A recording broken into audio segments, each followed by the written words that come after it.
मैं थोड़ा सा बताना चाहता हूं कि डॉक्टर संदीप मारवा जहां राष्ट्र की बात हो, देश की बात हो या राष्ट्रभक्ति की बात हो, वो किसी भी इस तरह के कार्यक्रम में हमेशा उनका योगदान रहा है। उनसे मिलने वाले बहुत सारे लोग मैं देखता हूं कि वो आते हैं और जहां भी राष्ट्र की बात आती है तो वो हमेशा बढ़ चढ़कर न केवल सहयोग करते हैं बल्कि मार्गदर्शन भी करते हैं, तैयार होता है। लेकिन मुझे पता था कि ये राष्ट्र का एक ऐसा काम है कि हम अपने से भी एक निर्णय ले सकते हैं। और जब मैंने उनको बताया कि भारत की पुनर्खोज इस तरह का एक टीवी कार्यक्रम हम लोगों ने तैयार किया है, तो उन्हें बहुत ही दिल से खुशी हुई और उन्होंने कहा कि बहुत अच्छा कार्य है। हमारी खुशकिस्मती है कि आज इस कार्यक्रम में वो हमारे मध्य यहाँ पर विराजमान हैं। मैं पूरे सम्मान के साथ डॉक्टर संदीप मारवा साहब को मैं आमंत्रित करना चाहता हूँ कि वो इस पर अपने विचार रखें, भारत की पुनर्खोज। डॉक्टर संदीप मारवा। खूबसूरत शब्दों का मैं तारीफ करता हूँ। दो लाइनों से शुरू करना चाहता हूँ कि सभी दिशाओं से शुभ सुंदर, भाव विचार भरे नित अंतर, पुण्य धरा बन जाए स्वर्ग ये, मेरे यत्नों से करुणा कर। मंच पर सुशोभित मेरे प्यारे मित्र, मैं कहूँगा त्रिवेदी साहब, आज के इस सभा के नायक प्रोफेसर सत्यदेव जी, यहाँ उपस्थित सभी देश के महानुभावी और इस सभागार में बैठे हुए मेरे प्यारे भाई और बहनों, इन दो लाइनों में मैं क्या कहना चाह रहा हूं कि उत्तर है, दक्षिण है, पूरब है, पश्चिम है, देश है, विदेश है। आप किसी पहाड़ की चोटी पर हैं, आप समुद्र के किनारे बैठे हैं, आप किसी हरे भरे बगीचे में रंग बिरंगे फूल देख रहे हैं या दुनिया की सबसे खूबसूरत महिला को देख रहे हैं। हकीकत तो ये है कि दो चीजें ऐसी हैं जो इन तमाम चीजों से ज्यादा खूबसूरत हैं, जो आपकी आंखें देख सकती हैं, और ये दो चीजें हैं आपकी भावनाएं और आपकी विचारधारा। और कितने मजे की बात है कि दोनों ही चीजें आपके अंदर समर्पित हैं, आपको आंखों की भी जरूरत नहीं है। बहुत बढ़िया, थैंक यू। आइए आज के इस शुभ अवसर पर परमपिता परमेश्वर से निवेदन करें कि हे परमात्मा, मुझे अच्छी भावनाएं दे, मुझे अच्छी सोच दे, ताकि मैं अच्छे कर्म कर सकूं और अपने अच्छे कर्मों से इस धरती को स्वर्ग का रूप दे सकूं। ऐसा मेरा मानना है। मुझे उम्मीद है कि आप भी मेरे साथ सहमत होंगे। मेरी मुलाकात प्रोफेसर सत्यदेव से बहुत ज्यादा पुरानी नहीं है, लेकिन जब भी मैं इनको स्टूडियो की सीढ़ी चढ़ते हुए देखता था तो मेरे मन में एक भाव पैदा होता था कि भाई बड़ी जबरदस्त पर्सनालिटी है इनकी, और बहुत इनका दमकता हुआ चेहरा जरूर कुछ ना कुछ नई चीज लेकर आएगा यहाँ पर। मैंने इनको और सुशील भारती को वार्तालाप करते सुना। एक दिन अचानक मैं उस कमरे में पहुंचा तो ये दोनों लोग बड़ी संस्कारिक बातें कर रहे थे, बड़ी जबरदस्त हिंदी के अंदर चर्चा चल रही थी। उस चर्चा ने मुझे उस कमरे में रोक लिया और मैं खड़ा रहा जब तक उन्होंने अपने वो शब्द खत्म नहीं कर लिए। और जब मैंने उन बातों को सुना तो मेरा मन गदगद हो गया और मैंने प्रोफेसर सत्यदेव से कहा कि मैं यही तो ढूंढ रहा था। मुझे सौभाग्य मिला है नोएडा फिल्म सिटी तैयार करने का। मैं कई बार पागल कहला चुका हूं, इसलिए मुझे कभी फर्क नहीं पड़ा। और जब मैंने नोएडा फिल्म सिटी तैयार की थी तो लोगों को अचंभा हुआ था कि उत्तर प्रदेश में, उत्तर भारत में भैया फिल्मों का क्या काम है।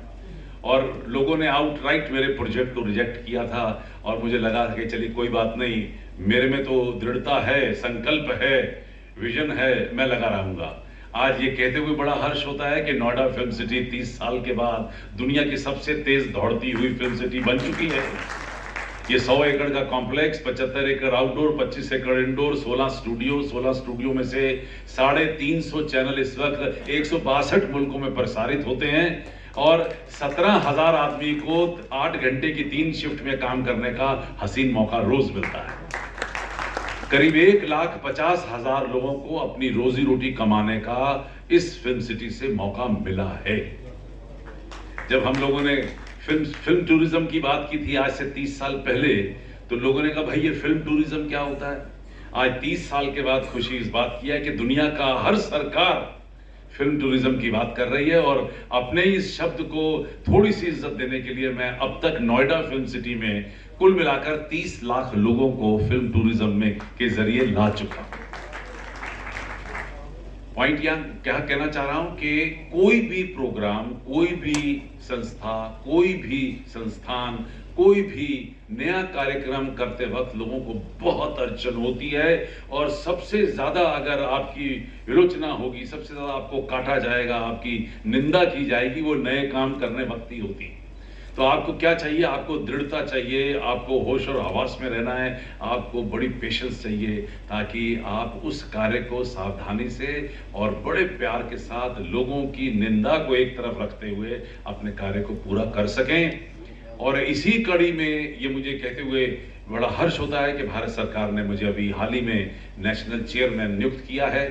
मैं पूरे हिंदुस्तान के मीडिया और एंटरटेनमेंट इंडस्ट्री की अपग्रेडेशन कमेटी को देख रहा हूं। करीब 60 ऑफिसर मेरे साथ काम कर रहे हैं, 14 मंत्रालय के लोग मेरे साथ काम कर रहे हैं, और हम लोग पूरे देश की मीडिया और एंटरटेनमेंट इंडस्ट्री के सभी भागों को, यानी कि print, radio, television, cinema, new media, OTT, media education, music, theme park, जितनी चीजें हैं, और वायरसी, इन सभी चीजों को इनका मीटर तय कर रहे हैं कि देश का हमारा अपना स्टैंडर्ड क्या होना चाहिए। इतिहास लिखा जा रहा है, बहुत अच्छा काम हो रहा है, और जब हो जाएगा तो इसकी रिपोर्ट आदरणीय प्रधानमंत्री तक जाएगी, इतना मुझे पूरा यकीन है। आज के इस सभा में को वापस संबोधित करते हुए मुझे ये बड़ा हर्ष होता है कि प्रोफेसर सत्यदेव के पास इतना ज्ञान, क्योंकि जब उसके बाद मुझे बड़ा खूबसूरत मौका मिलता रहा, जब भी मैंने कहा पंडित जी आए हैं, जरा हमें भी दर्शन दे दिया करिए, हम भी आपके दर्शन कर लें, और ये एक हमारा संस्कारिक कार्यक्रम हो गया कि जब ये स्टूडियो आए, मेरे साथ 15 मिनट बैठे एक कप चाय पे, और मैं इनकी बातों का पूरा रस लेता रहा। और मुझे जब मैंने 3-4 मीटिंग मेरी हुई, मैंने कहा साहब, सत्यदेव साहब, ये जो खूबसूरत बातें आपने छुपा रखी हैं अपने दिलों और दिमागों में, ये आप तक सीमित नहीं होनी चाहिए, इसको पूरा देश, पूरे संसार तक जानी चाहिए। जो आप बोल रहे हैं, आप में बहुत ज्यादा आपको मेहनत नहीं करनी है, जो आप कह रहे हैं हम वही रिकॉर्ड करेंगे और इसका एक एपिसोड बना डालेंगे। पहला पायलट बना, बहुत खूबसूरत बातें, दिल गदगद हो गया। जो लोगों ने सुना वो लोग हताश हो गए कि इतनी सारी चीजें एक आदमी को एक ही मंच पर कहने का मौका मिल रहा है, ये तो अपने आप में ग्रंथ हैं, ये तो ग्रंथ लिख रहे हैं। और यहाँ से सुशील भारती का रोल शुरू हो जाता है, और मैंने निवेदन किया, हमारे ब्रॉडकास्टिंग डायरेक्टर भी हैं, आप लोगों के आशीर्वाद से हमारे 3 रेडियो स्टेशन चल रहे हैं इस वक्त, रेडियो रायपुर, रेडियो मुंबई और रेडियो रायपुर, और MS टीवी है, और सभी जो हैं ऑनलाइन भी हैं, FM स्टेशन भी हैं, और सारे देश में और दुनिया भर में किसी भी टाइम आप खोलकर देख सकते हैं, सुन सकते हैं। मैंने निवेदन किया और प्रोफेसर सत्यदेव जी खुश हुए, तो कह रहे मोगेम्बो खुश हुआ। मेरे निवेदन पे हमारे मोगेम्बो खुश हुए और इन्होंने स्वीकार किया। हम लोगों ने रिकॉर्डिंग शुरू की, अभी यहाँ तक पहुंचे ही थे, कुछ एपिसोड बने ही थे, तो यहीं से एक और आइडिया बड़ा अच्छा डेवलप हो गया कि जो बोला जा रहा है इसे लिख क्यों ना लिया जाए, और फिर यही एपिसोड को जो टेलीविजन पे आने वाला है या आता है, समझिए, उसको किताब का रूप दे दिया। और मुझे बड़ी खुशी है फिर से कि आज उस किताब का ही विमोचन है। तो भले ही ये मुझे ना भी बुलाते तो मैं पिछले दरवाजे से फिर भी इस हॉल में घुस ही जाता, क्योंकि ऐसे खूबसूरत प्रोग्राम को, ऐसी खूबसूरत किताब को लिए बगैर मैं घर नहीं जा सकता था। मैं इतना ही कहना चाहता हूँ कि इसी तरीके से जो कोई भी आप में से भी अगर ये समझता है कि आप कुछ अच्छा बोलना चाहते हैं, लिखना चाहते हैं, पढ़ना चाहते हैं, कुछ हमें समझाना चाहते हैं, तो उन चीज़ों के लिए मैं हमेशा तैयार रहता हूँ। आपकी आवाज़ देश भर, दुनिया भर में जानी चाहिए, आपकी बोली, आपकी बातें लोगों तक पहुँचनी चाहिए, ये मेरा धर्म है। इसीलिए मैंने ये 4 स्टेशन अब तक खोले हैं। आने वाले दिनों में कोशिश रहेगी कि हम और भी स्टेशन खोलें, ताकि ज़्यादा से ज़्यादा एरिया को, ज़्यादा से ज़्यादा लोगों को हम कवर कर सकें, क्योंकि इस चारों ही स्टेशन जो हैं ये कम्युनिटी डेवलपमेंट के लिए ही बनाए गए हैं। इनमें कोई कमर्शियल एक्टिविटी करने का कोई हमारा